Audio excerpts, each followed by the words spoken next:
pihak penyidik Polda Metro Jaya telah menetapkan oknum Ketua KPK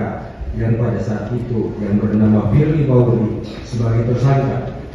atas tindak pidana korupsi dan tindak pidana pemerasan dalam kaitannya dengan penyidikan atas perkara ini, di mana perbuatan tersebut dilakukan terhadap terdakwa yang pada pokoknya menggunakan alasan adanya penyelidikan atas perkara ini, sehingga bila terdakwa tidak memenuhi permintaan oknum tersebut, maka terdakwa akan ditetapkan sebagai tersangka. Oleh karena terdakwa dipandang tidak dapat memenuhi permintaan tersebut, maka terdakwa kemudian ditetapkan sebagai tersangka, serta selanjutnya dilakukan pula tindakan penangkapan dan penahanan. Dengan kata lain, perjalanan due process of law dalam penyelidikan dan penyidikan atas perkara ini telah dicemari oleh adanya niat atau mensrea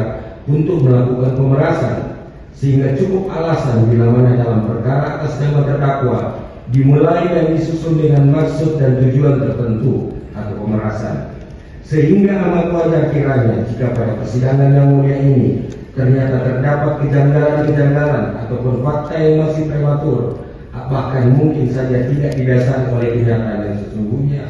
bahkan terkesan telah di-framing dengan mendramatisir secara berlebihan. Oleh karena kita semua telah disuguhkan sesuatu perkara yang sesungguhnya sejak dari awal bukan dimaksudkan sebagai upaya penegakan hukum, namun tidak lain merupakan rangkaian sandiwara karya oknum mantan Ketua KPK Firly Bahuri guna memuluskan rencananya melakukan tindak pidana pemerasan yang dimaksud.